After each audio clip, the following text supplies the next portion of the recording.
I'm going to level with you guys today.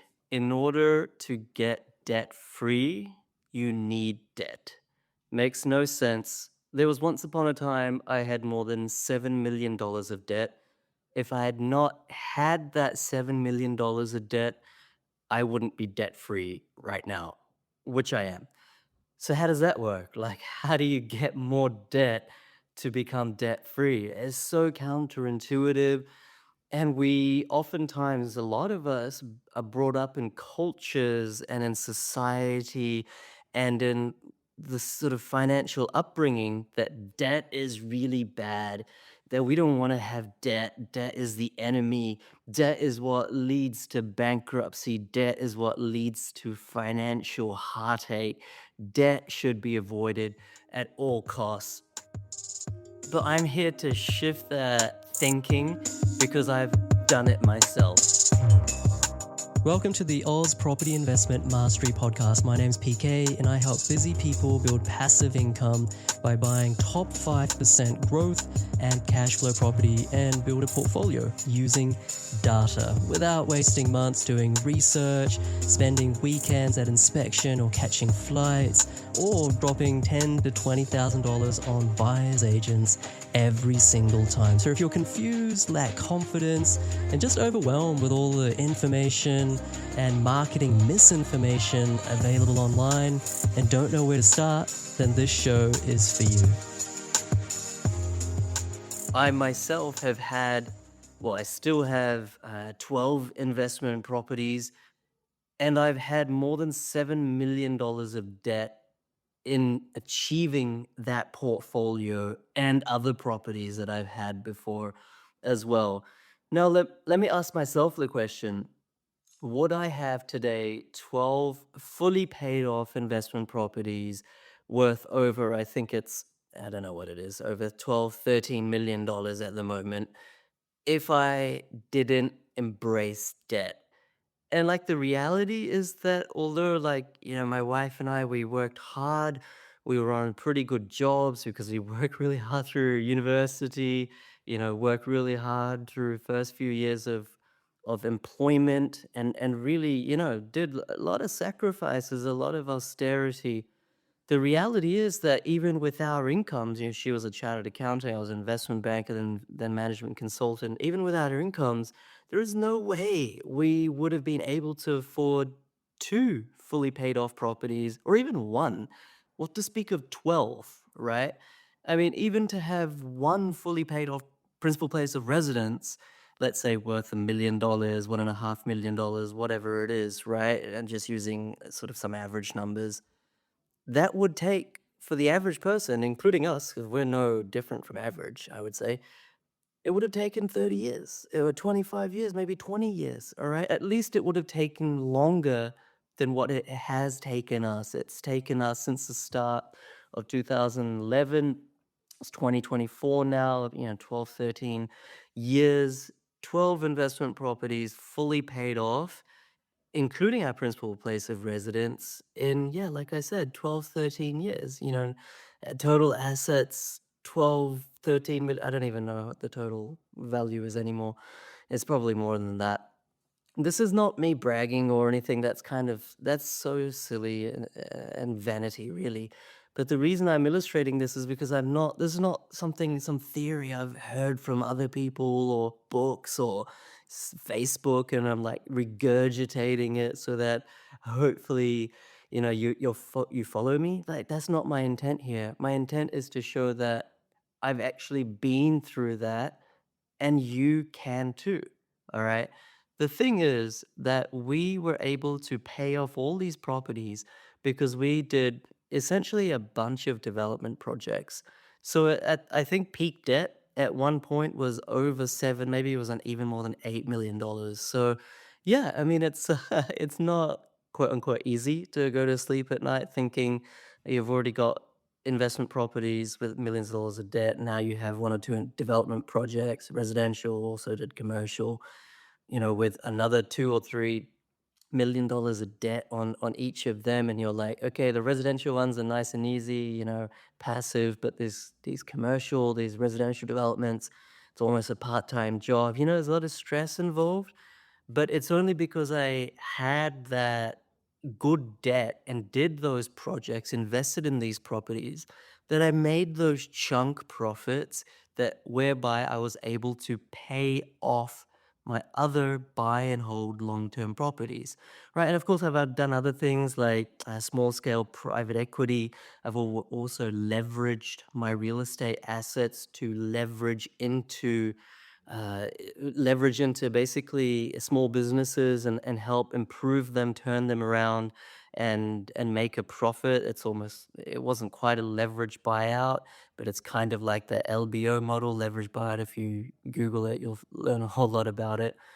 But essentially, I was able to have this portfolio that I have now with more than $200,000 of passive income because of embracing debt. I understood that there's a such thing as bad debt, which is not tax deductible debt. That's debt that doesn't grow your wealth. That's debt that you're having to slowly pay off using your own hard earned money, principal and interest, or whatever the case is on your principal place of residence.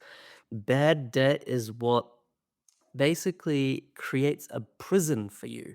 All right. Good debt, on the other hand, is where you've managed your cash flows so you can understand and are comfortable with the interest repayments. You've used that debt to buy assets that multiply in value, that provide cash flow. And this is also tax deductible debt. Okay. Three ingredients, like I've just mentioned, differentiating good debt versus bad debt. So oftentimes, I don't know if this is a fair statement. All of you folks out there can correct me if I'm wrong, but especially from like Indian background, I know my Chinese friends can resonate with me. I know my Taiwanese, Singaporean. Friends can also resonate with this other Southeast nations, Asian nations, and probably lots of folks here in Australia, other places around the world. We're taught by our parents, don't get into big time debt.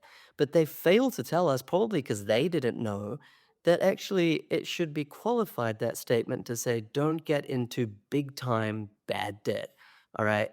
But if you do get into big time good debt, as long as you're educated and have the wherewithal to actually understand where to invest, other people's money, because that's all that debt is. You're using other people's money, whether it's the bank or whatever, then if you invest that correctly, that improves your net wealth, okay? That provides you cash flow, that provides you passive income. And yes, it's still debt, but that good debt allows itself to be paid off and allows your bad debt to be paid off. There is no way I would be where I am if I did not embrace this concept of good debt. I know, like, it's a mental block, and I know that it's a hard thing to swallow. It's a hard pill to swallow. A lot of you will be husbands and you'll be like, I think I get this, but there's no way my wife's going to get this, right? Or vice versa. A lot of you women who are watching, you'll be like, okay, I'm really driven. My husband's not doing jack all about our financial future. I get this concept. I just don't know how I'm going to convince him, to actually take the next step on our wealth journey. Because let's face it, no one is born, or even if you're in your 20s, 30s, most of the time in their 40s, it's not like you have hundreds of thousands of dollars in cash to invest. You have to use other people's money. And the thing is that, yes, we're getting loans from the bank, but it truly is other people's money. Like, let's say you get a loan of $500,000. That's $500,000 of deposit that other people in society, in your community, in your nation, in your city have given the bank, and they're getting back in return, what is it, 4%, 3%, 5%, whatever it is, right? Whatever the season is for interest rates at the time. And they are somewhat happy with that. Like, once again, it's a bit of a vanity thing. They're happy for their savings to be eroded by inflation because the interest rate that they're getting on that deposit is almost nothing. Whereas you, i.e., that was me, I took that 500K loan from the bank. Okay. And yes, I had to pay interest on it. Don't get me wrong, but I'm able to take that 500K, make it 1 million, make it 2 million. And I did that through buy and hold property investing and also development projects. Like, for example, one we did in Coorparoo in Brisbane, there was a corner block. It had a granny flat at the back and an old house. Uh, we renovated the house and we got rid of the granny flat, sold it for like $60,000. It was remote, it was removable, and subdivided the back, built two townhouses. That was like a 18-month, 2-year project. Made about 300K profit before tax. Okay, so look, that's I've made plenty of bad ones as well. So I'm just cherry picking and saying that was a good one. I'm not saying everyone should go off and do something like that, but take the principle. And a lot of my clients, what they're doing is not development, because development comes with headaches, stress, sleepless nights. It's a part-time job. They don't have, that sort of risk appetite. What they're doing is normal buy and hold property investment. Buy 4, 5, 6 properties, hold it for 10 years, 15 years. After that time, they go up in value, provided you follow the data, you knew what you're doing. In that time, it doesn't really cost much to hold. Interest rates go up and down, sideways, rents keep going up.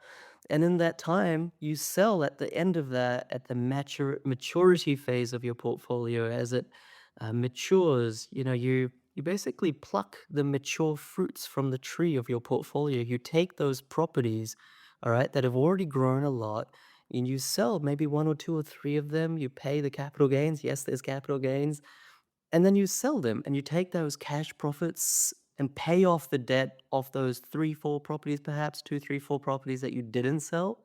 And those are your retirement golden geese. Those are your retirement nest eggs. They're fully paid off. In that time, you would have had to take millions of dollars of debt, right? But that $1 million of debt, $2 million of debt, maybe you don't have to go up to 7 million like I did, right?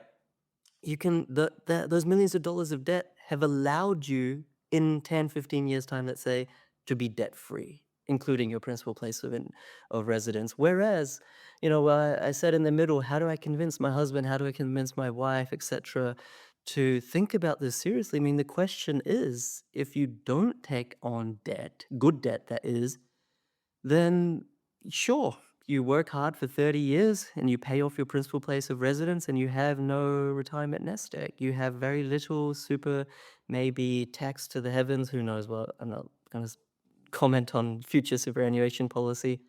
But you don't have multiple property assets to build your passive income by. The pension right now is, I think, what is it for couples, 34,000.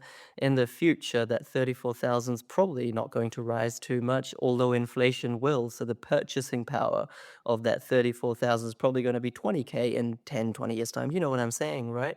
You can't rely on others to solve your financial dilemmas. You need to have the guts. You need to have the resolve to think. There's this concept these days where people, because of phones and social media, etc., they can't sit idle with their thoughts for 30 seconds. They're not comfortable with themselves. But I really find that the sign of a mature person is that they're actually best friends with themselves. They understand themselves, they're comfortable with their flaws, weaknesses, strengths, and gifts.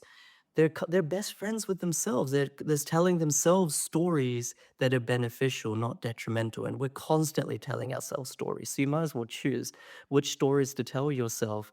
So this is a financial story that could either make you in the future, and it's not a get rich quick thing, or break you in the future. So sit with your thoughts by yourself. You don't need to involve me or anyone else, and just think, okay, on the current trajectory, without any more good debt, what is my financial outcome by the time I retire? Will I even be able to retire at 50, 60, 65, maybe even 70? Maybe you won't be. Maybe you won't be able to live the lifestyle that you want. And if that's the case, you need to have enough of a friendship with yourself to say to yourself that, hey, good debt is my ticket out of here. Good debt is my ticket to financial happiness. It's going to be not smooth sailing this whole time. Having millions of dollars of debt requires financial literacy. I need to invest in myself and my own financial education, but it's worth it because the alternative is bleak. So, the message of this episode is, guys, I once upon a time had more than 7, $8 million of debt, good debt. Because of that, I'm now able to be debt free, both good and bad. And that's the case for so many people in our community, so many people I'm helping. And I think you should seriously consider it. A lot of people will watch this or listen to this episode and be like, oh, what bad advice telling people to get in debt. I'm not telling you to get in debt. Not bad debt anyway, good debt.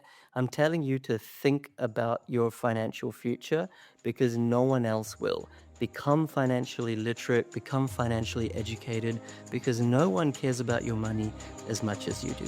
Thanks, guys.